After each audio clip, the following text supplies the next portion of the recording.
안녕하세요. 양희사의 금융가의 양양빈입니다.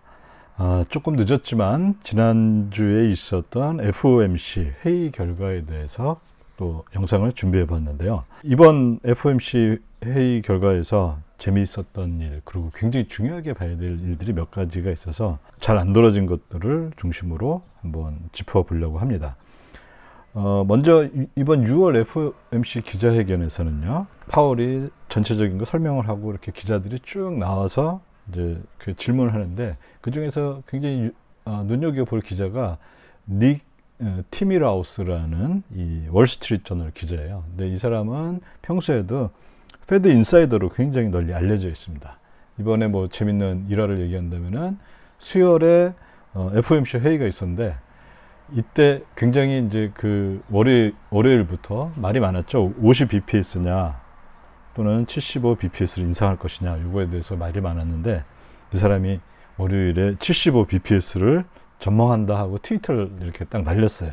근데 실제 75 bps 인상한 걸로 나왔는데, 요분이 파월에게 이제 그 기자회견에 질문하면서, 파월이 이제 우리는 데이터 디펜던트하다, 즉 이제 데이터가 인플레이션이 굉장히 높게 나오면은 금리 인상 폭도 뭐 높일 거고, 뭐 반대로 인플레이션이 적게 나오면은 인상 폭도 줄일 건데, 이렇게 얘기를 하니까 이 닉이라는 기자가 인플레이션이 높게 나오면은 다음 7월 FOMC에서 75 bps 또는 심지어는 100 bps도 가능한가, 요 아주 굉장히 핵심적인 질문을 던졌죠.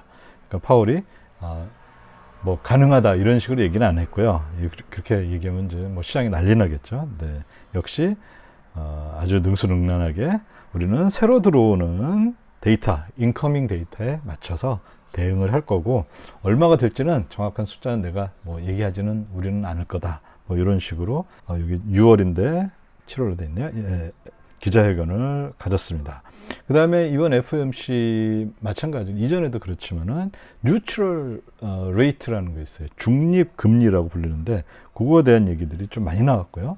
그럼 이 뉴트럴 레이트라는 것은 뭐냐? 어떤 이제 금리가 있을 때 경제를 그 금리에 맞추면은 경제가 성장도 안 하고 또 후퇴도 수축도 하지 않는 금리. 그래서 중립 금리, 보통 이렇게 부릅니다. 중립 금리라고 부르고요.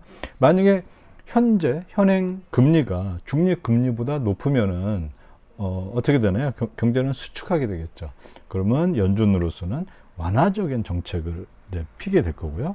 현재 금리가 중립 금리보다 낮으면은 그 경제가 성장하는, 확장되는 그런 결과가 되니까 연준으로서는 향후에 긴축적인 정책을 하게 되겠죠. 그리고 연준이 생각하는 이 중립 금리는 얼마냐? 그럼 이번에 이제 그 FOMC 그 기자회견에서 나온 건데요. 우리가 이제 굉장히 많이 이제 널리 알려진 사실 중에 하나가 뭐냐면, 연준이 목표로 하는 타겟 인플레이션, 그 2%라는 거, 물론 이제 장기에 걸친 어떤 평균치죠.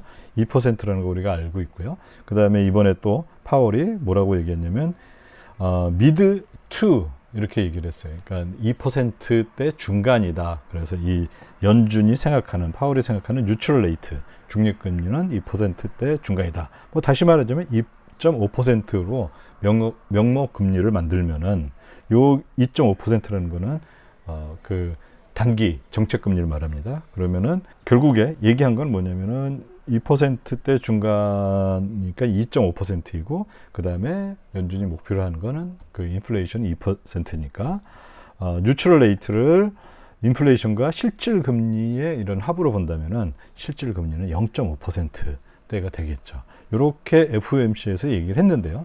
정작 이제 중요한 거는 뭐냐면, 여기서 이제 끝난 게 아니라 FOMC에서 이제 또 굉장히 또 재밌는 것 중에 하나가 이 점도표라는 게 나오죠. 그 다음에 점도표와 더불어서 뭐가 나오냐면은 전망치가 나옵니다. SEC라고 부르는 Summary of SEP, Economic Projection, 그러니까 경제 전망에 대한 전체적인 개요. 요게 FOMC 모든 회의에서 나오는 게 아니라 3월, 6월, 9월, 12월 뭐 굉장히 중요한 달마다 여기 같이 나옵니다. SEP라고 해서요. 그럼 이 SEP에서 이제 본 뭐 여러 가지 내용들이 있는데요. 제가 이거를 지난번 3월에 점도표, 연준 의원들 또는 연준이 바라본 점도표하고 이번 6월의 점도표를 한번 비교해 봤어요. 여기 보면은 빨간 점으로 되어 있는 게 지난번 3월에 연준이 생각하는 점도표에 있는 그거고요. 그 다음에 이렇게 파란 점으로 되어 있는 게 이번 6월에 발표한 겁니다. 자, 그림 전체를 한번 보시면은 연준 의원들이 지난번보다 굉장히 허키시라고 그러죠. 매파가 됐죠. 전체적으로 다 이 빨간 게 대부분 다 이 근처에 있었는데 전체적으로 올해, 내년, 그 다음에 후년 2024년까지 보면은 전반적으로 다 굉장히 매파적인 게 됐다는 그런 특징이 있죠. 오른쪽에 보시면은 장기적인 전망은 뭐 여전히 비슷해요. 그러니까 뭐 한 2.5% 이 정도로 그 금리를 그 단기 정책 금리를 예상을 하고 있고 이건 비슷한데 적어도 올해하고 내년, 후년 2024년까지는 기존에 생각한 거에서 거의 100 bps 즉 1% 포인트 정도 올라와 있다. 그럼 이거 아까 했던 얘기하고 다르죠. 무슨 얘기냐면은 점도표로 본 연준의 그거는 당분간은 앞으로 2년간은 50 bps 0.5%로 올린 게 아니라 100 bps로 올린다 이런 겁니다. 그러면 이게 도대체 무슨 얘기냐?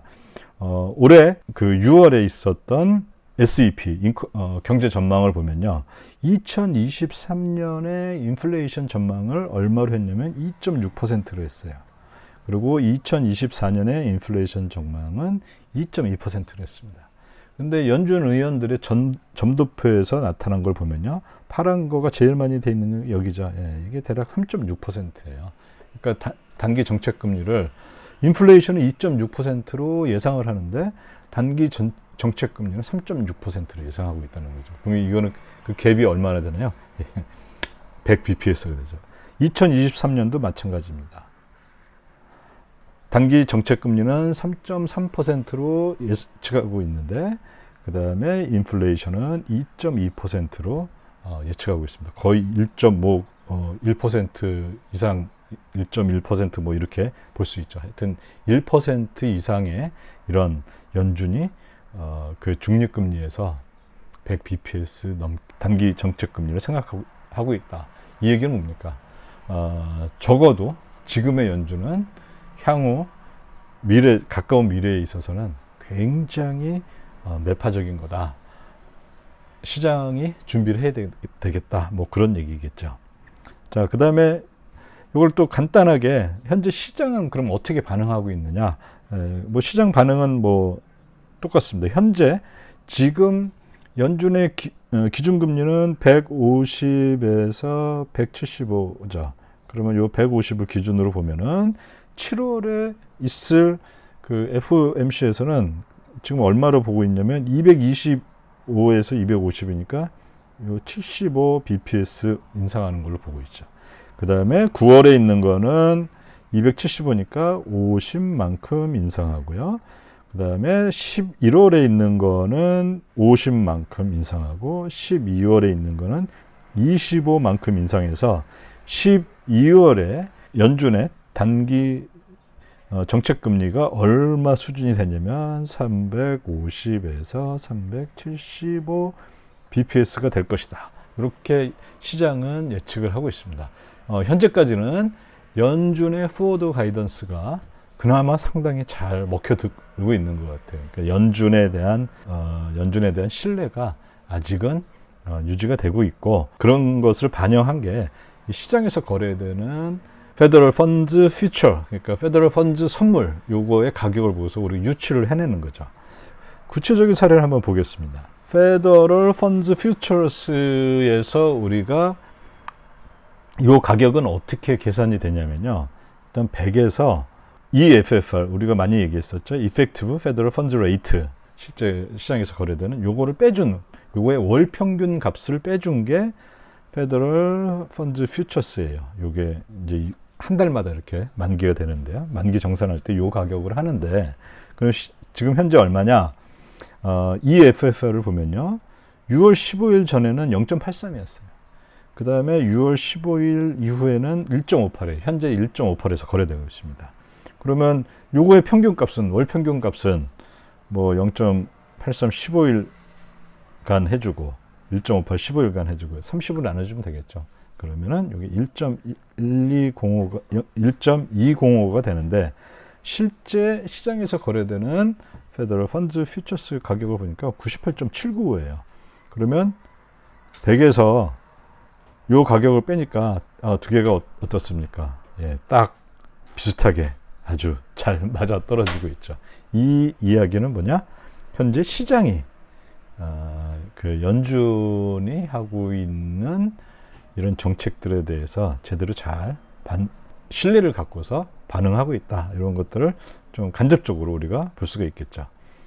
연준의 신뢰도는 굉장히 중요한 얘기입니다. 근데 왜 그러냐면 연준의 신뢰가 없다 그러면은 이 연준의 단기 이자율 정책이라든지 이런 것들이 전혀 안 막히니까 어마어마한 그야말로 혼돈이 올 수밖에 없는 거죠. 제가 봤던 거는 뭐냐면은 이번에 아까 서두에서 말씀드렸듯이 월요일에 닉 티밀하우스라는 월스트리트 저널 기자, 페드 인사이더로 연준하고 아주 긴밀하게 소통하고 연준의 내부 정보를 이 기자한테 흘러주면은 이 기자는 또 그거에 대해서 쓰고, 얼마 전에 연준의 역대 그 중요했던 의장들이라든지 이런 사람들을 인터뷰해가지고 만든 책을 쓰기도 했었는데요. 월요일에 이분이 트위터에 75 bps 이게 딱 한 거예요. 그리고 이걸 왜 했냐? 이때까지만 하더라도 시장은 50이 좀 우세했거든요. 우세했는데 이 사람이 이걸 딱 얘기하니까 갑자기 75 bps 확률이 확 올라갔습니다. 이게 75 bps를 인상한다는 확률이 확 올라갔습니다. 이런 것들은 연준이 뭐 왜 했겠습니까? 75 bps 인상하니까 여러분 시장님들 놀라지 마세요. 이런 거죠. 연준이 가장 큰 철칙 중에 하나는 뭐냐면 시장을 놀라게 하지 않는 게 철칙입니다. 왜냐하면 시장을 놀라게 했다. 이게 뭐냐면 시장이 연준을 못 믿겠다. 이런 소리가 나오기 때문이죠. 현재 거래되고 있는 각종 이자율들은 현재 이렇게 거래되고 있습니다. 녹색으로 되어 있는 게 5번의 RRP 이제 올라갔죠. 그래서 1.55에서 거래되고 있고요. 그 다음에 또 요 파란색으로 되어 있는 거 이게 EFFR인데 이전은 0.83이었어요. 여기에서는. 그리고 6월 15일 이후에는 여기 살짝 올라왔죠. 예, 1.58에서 거래되고 있고요. 예전엔 0.83에서 거래되고 있고요. 그 다음에 이렇게 왔다 갔다 하는 선, 이거는 1개월짜리 미국 국채 선물입니다. 이게 왜 낮은지는 제가 지난번에도 뭐 설명을 했지만요. 이 1개월짜리 국채 선물은 굉장히 쓸모가 많아요. 이게 어쨌든 그래서 수요가 굉장히 많고 그래가지고 오히려 이 오버나잇 RRP보다도 커야 될 것 같지만, 그런데 오버나잇 RRP에 참여할 수 있는 기관 또는 자격은 한정돼 있고 1개월 국채는 누구나 살 수가 있고 그런 차이 때문에 이런 문제들이 생기고 있지만, 어쨌든 현재 시장의 이 이자율들은 연준이 하고 있는 대로 뭐 잘 돌아가고 있는 것 같습니다. 현재까지는요. 중요한 것 중에 하나는요, 이 금리 인상, 그리고 지금 현재 QT가 이제 6월 15일부터 진행 중인데 과연 시장은 준비가 되어 있느냐 이거죠. 이것도 제가 뭐 이전에 많이 했던 얘기들 중에 하나인데요. 어떤 얘기냐면은 미국의 국채 시장을 봤을 때 QT를 하면서 이전에 연준이 갖고 있었던 물량들이 만기가 오고 재무부는 만기가 도래한 거에 대해서 새로 그만큼 발행을 해서 시장에 내놓게 되는데, 이전에는 그것을 연준이 다 인수해 줬다면은 앞으로는 연준이 아닌 다른 주체들, 해외 부분, 뭐 은행, 또 민간 투자자, 이런 다양한 주체들을 인수를 해야 되는데, 가장 크게 본다면은 금융위기 이전에 이 발행된 국채 규모는 7조 정도였다고 해요. 그 다음에 하루에 거래되는 이 국채 시장에서 거래되는 거래량의 규모는 4천억 달러 정도, 이 정도였는데요. 금융위기 이후에는 이게 23조로 올라갔어요. 전체 이제 현재 발행된 규모가. 그리고 거래되는 규모, 매일 시장에서 거래되는 규모는 6천억 정도밖에 거래가 되지 않았다. 요거 무엇을 의미합니까? 제가 아주 좋아하고 많이 인용하는 페드가이는 어떤 식으로 표현하냐면, 이게 하나의 이제 뭐 콘서트 홀 또는 뭐 스타디움 또는 하나의 극장인데, 극장의 규모는 이 여러 보강 공사를 해가지고 예전에는 100석이었는데 이제는 500석으로 늘어난 거예요. 그런데 비상구는 여전히 하나밖에 없다. 요 어떤 일이 벌어지네? 무슨 일이 터지면은 아수라장이 되겠죠. 그렇게 비유를 하더라고요. 그래서 근데 지금의 QT 또는 금리 인상은 이전하고 달라서, 이전에는 금리 인상이 쭉 이루어지고 한 2년 있다가 QT가 시작이 됐었죠. 그리고 금리 인상의 시기도 굉장히 늦었죠. 근데 지금은 거의 한 달에 한 번씩 금리를 따박따박 올리고 있는, 금리 인상 폭도 굉장히 커졌고요. 그런 상태인데, 예전에는 0.25, 25bps씩 이렇게 따박따박, 그리고 뭐 한 2년에 걸쳐서 천천히 올렸는데, 지금은 지금 한 달 만에 50bps 올렸고, 이번 달에는 75bps 올리고, 속도도 빠르고, 그 다음에 또 이제 중요한 건 뭐냐면은 QT, 연준의 대차 대조표도 같이 축소되는데, 이것도 또 축소되는 속도가 굉장히 빠르다는 거죠.